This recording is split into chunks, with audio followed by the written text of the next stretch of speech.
Hi everyone, welcome back to Telangana వంటిల్లో. చల్లటన్నం మిగిలిందంటే గగనం అండి.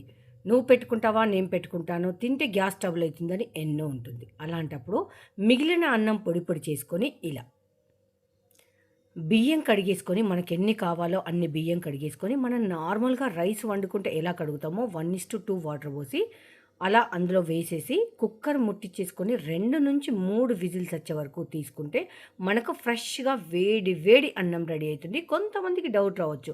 ఇందులో అన్నం ఆల్రెడీ ఉడికిపోయింది కదా! అందులో మెత్తగా అయితుందని. అస్సలు అవ్వదండి. సేమ్ యాజ్ యూజువల్ అయితే ఉంటుంది.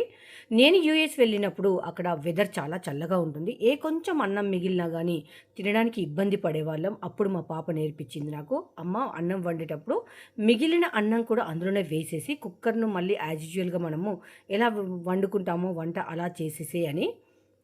అప్పుడు అలవాటైపోయింది. మినిమమ్ 3-4 ఇయర్స్ నుంచి నేను అలానే చేస్తాను.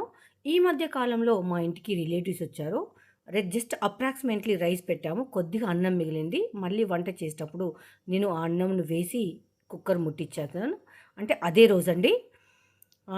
ముట్టిచ్చేసాను. అప్పుడు వాళ్ళన్నారు, "ఏంటి ఇలా చేస్తారా, మాకు తెలియదు" అని. సో, అప్పుడు అనిపించింది ఇది ట్రిక్ 10 ఇయర్ వాళ్ళుంటే ఇంకెవరన్నా తెలుసుకుంటారు అని చెప్పేసి 4 సంవత్సరాల నుంచి నేను చేస్తున్నా. బట్ ఎప్పుడు వీడియో పెట్టలేదు. ఈరోజు నేను వీడియో పెట్టాను.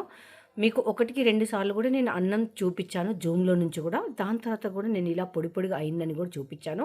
అందుకనే అన్నం క్వాంటిటీ అనేది ప్లేట్‌లో నేను ఎక్స్‌ట్రా పెట్టాను. నేను వేడి వేడి అన్నం, చింతకాయ టమాటా పచ్చడి అండ్ నెయ్యి వేసుకొని తిన్నాను. కమ్మగా ఉంది.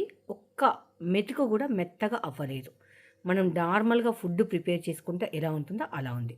మీకు ఈ వీడియో నచ్చితే లైక్ చేయండి. మీ ఫ్రెండ్స్‌కు, రిలేటివ్‌కు షేర్ చేయండి. Thank you.